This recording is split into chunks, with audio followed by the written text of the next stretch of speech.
আমাকে আপনাকে কে গ্যারান্টি দিল যে আমাদের কবরে আযাব?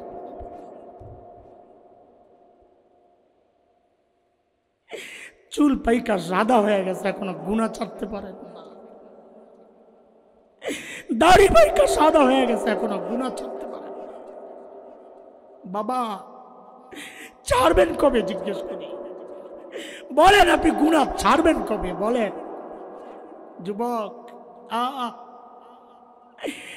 কোন দুনিয়ায় চলতেছ তুমি? কোন রাস্তায় চলতেছ? এমনটা ভেবো না, এমনটা ভেবো না তোমার চুলদারি পাকবে না। মেরাজের রাতে আল্লাহ নবীকে জান্নাত দেখাইছেন। আসার পর নবী জান্নাতের বিবরণ দিচ্ছেন। ওই বিবরণ দিতে গিয়ে নবী বলেন, জান্নাতে আমি ওমরের বাড়িটা দেখছি। কি যে সুন্দর বাড়ি! নবী বলতেছেন কি যে সুন্দর বাড়ি!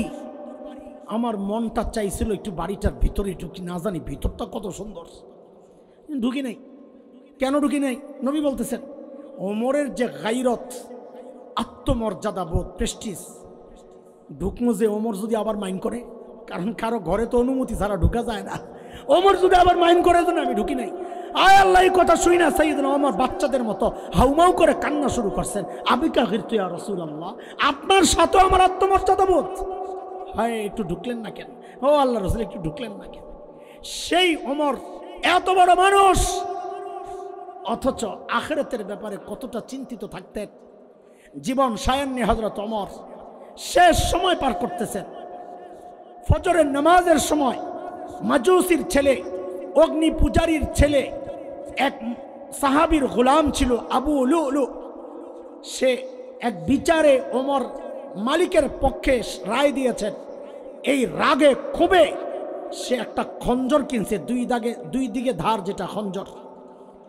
এক সপ্তাহ সে ডরে খালি ধার দিছে আর পাহারা দিছে ওমর রে। একদিন সুযোগ বুঝে ওই খঞ্জরের মধ্যে বিষ মাখাইছে, বিষ। ফজরের নামাজের সময় চাদর মোড়ো দিয়ে অতর্কিত হযরত ওমরের উপর হামলা চালিয়ে হযরত ওমরের পেটের মধ্যে এমনভাবে খঞ্জর চালাইছে, হযরত ওমরের পেটটা ফেরে নাড়ি বুড়ি বাহিরে চলে আসছে। কাপড় দিয়া পেঁচায় হযরত ওমরকে শোয়া দেওয়া হয়েছে মসজিদে নববীর ফ্লোরে। বিষের ক্রিয়ায়, বিষ যন্ত্রণায়, বিষক্রিয়ায় হযরত ওমর বেহুশ হয়ে গেছে। একটু হুশ ফিরছে। ও মুসলমান, একটু খেয়াল করে, একটু হুশ ফিরছে হযরত ওমরের। অজুর পানি আনাইছেন অজু করার জন্য, অজু ভেঙে গেছে, নামাজ পড়া লাগবে। তাকায় দেখেন যে একজন দাঁড়ায় রয়েছে তার কাপড় টাকনোর নিচে, নিজের জীবন যায়। ওই অবস্থায় ডাক দিয়েছেন, এই কাপড় টাকনোর উপরে ওঠাও। দিনের ব্যাপারে কতটা সিরিয়াস ছিলেন হযরত ওমর। এরপর কি করলেন? নিজের মাথাটা একজনের কোলে যে ছিল, ওই মাথাটারে কোল থেকে নামায়া হযরত ওমর মসজিদে নববীর ফ্লোরে রাখছেন। ফ্লোরটা কি ছিল? পাকা, টাইলস করা, মোজাইক করা। কি ছিল? হযরত ওমর নিজের মাথাটা নিয়ে মাটির উপর রাখছেন। কোন ওমর? প্রায় অর্ধ জাহান যখন তিনি শাসন করেন সেই ওমর। ওই ওমর যাকে আল্লাহর নবী আল্লাহর কাছ থেকে ভিক্ষা করে আনছে। আল্লাহ, আমি ওমর রে চাই, আল্লাহ ওমর রে হেদায়েত দেন। আল্লাহর নবী ভিক্ষা করে আনছেন যারে আল্লাহর কাছ থেকে। সেই ওমরের আখিরাতের চিন্তাটা দেখেন। ওই অবস্থায় জান্নাতের গ্যারান্টি পাওয়া ওমর, জান্নাতের বাড়িও দেখে আসছেন নবী যেই ওমরের, সেই ওমর জানেন এগুলা, তা সত্ত্বেও জমিনের উপর মাথাটা রাইখা মাটির সাথে গালটারে ঘষতেছিলেন আর কাঁদতেছিলেন, ঘষতেছিলেন আর কাঁদতেছিলেন আর বলতেছিলেন, ওয়াইলুল লাকা ইয়া ওমর ইন লাম ইয়াগফির লাকা রাব্বুক। ওমর, তোমার রব যদি তোমার ক্ষমা না করে, ওমর তোমার জন্য ভয়ঙ্কর বিপদ কিন্তু অপেক্ষা করতেছে। কোথায় ওমর?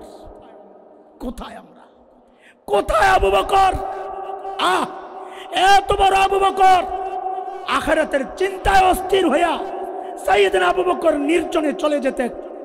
একা একা যায় নিজের ধিক্কার দিয়া দিয়া কাঁদতেন আর বলতেন, ইয়াবনা আবি কুহাফা, এরে আবু কুহাফার বেটা, তুই মানুষ কেন হইলি রে? এরে আবু কুহাফার ছেলে, ও আবু বকর, তুই মানুষ কেন হইলি রে? এখন হিসাব কেমনি দিবি তুই আল্লাহর আদালতে? বলে, আবু বকরের যদি হিসাব দিয়া যাইতে হয় তো বিনা হিসাবে জান্নাতে যাবেন কি? হ্যাঁ, আবু বকর কান্দে, গাছের পাতা দেখলে আবু বকর কান্দেন। কি বইলা, ইয়া লাইতানি কুনতু ওয়ারাকা মিনাশ সাজারা তুদাত অতুকাল, হায় আমি মানুষ না হইয়া যদি গাছের পাতা হইতাম তো জীবজন্তু আমারে চাবায়া চাবায়া খায়া ফেলত, আমার আর হিসাব দেওয়া লাগতো না। এখন আমি হিসাব কেমনে দেব? আবু বকর কান্দে। এমন বেকুল তো হওয়ার কথা ছিল আমার মতো জালিমের, এমন অস্থির আখিরাত নিয়ে এতটা চিন্তিত হওয়ার কথা ছিল আমার মতো জালিমের। আমি তো বটেই। অধিকাংশ মানুষের চেহারার দিকে তাকাইলে মনে হয় না তার আখিরাতের কোনো চিন্তা আছে।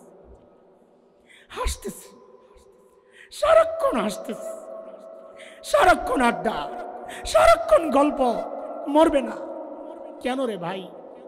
এতটা নিশ্চিন্ত কোন কারণে হলাম বলেন? আজকে নিজেকে নিজে জিজ্ঞেস করেন।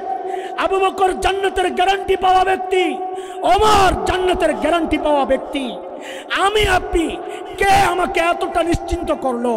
আমাকে আপনাকে কে গ্যারান্টি দিছে বলেন যে আমাদের মৃত্যুর যন্ত্রণা হবে না? আমাকে আপনাকে কে গ্যারান্টি দিল যে আমাদের কবরে না?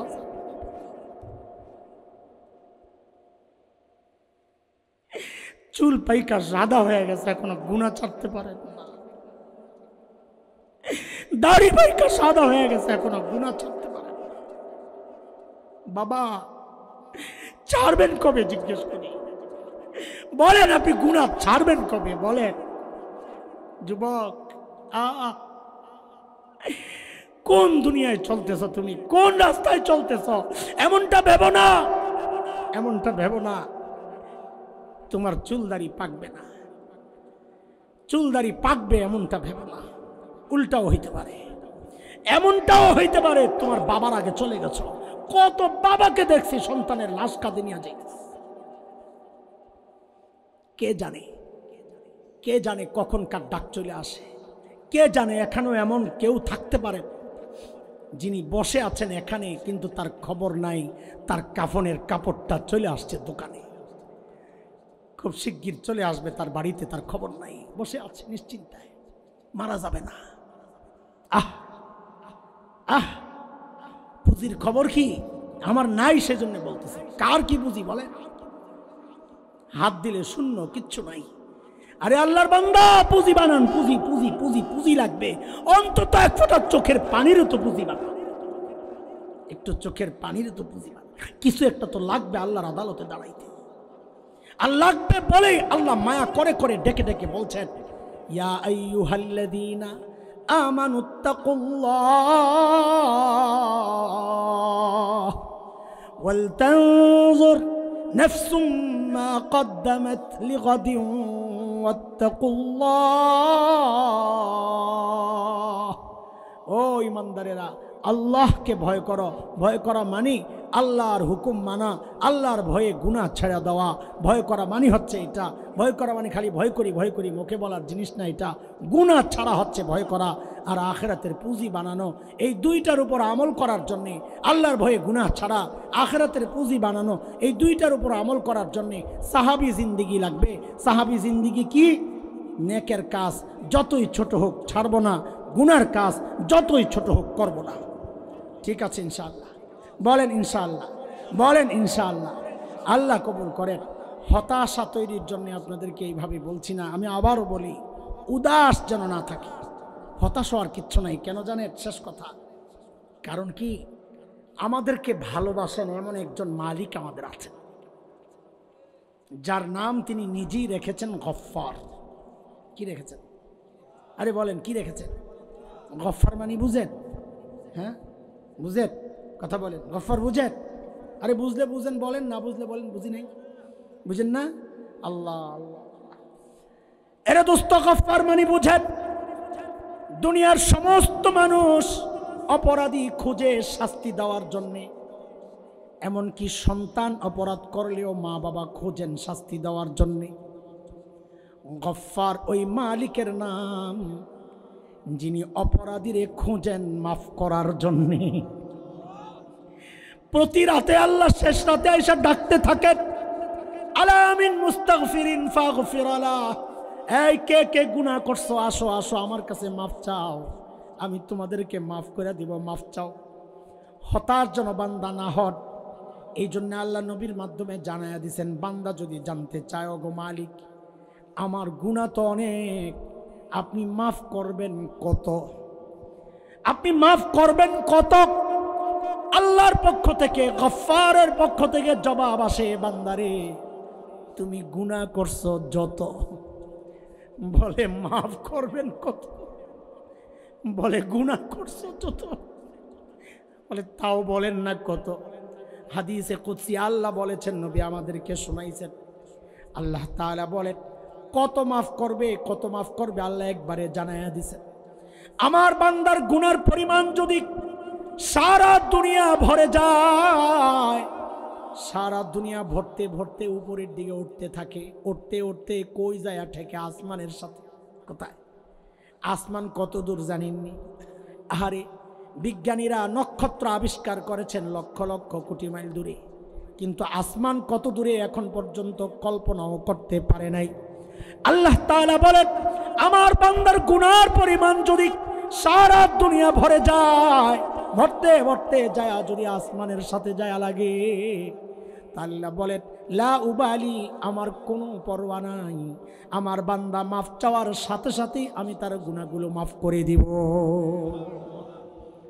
আল্লাহ মাফ চাই, আমাদেরকে মাফ করে দেন, আমিন বলেন। বলেন ইনশাআল্লাহ গুনাহ করব না ইনশাআল্লাহ।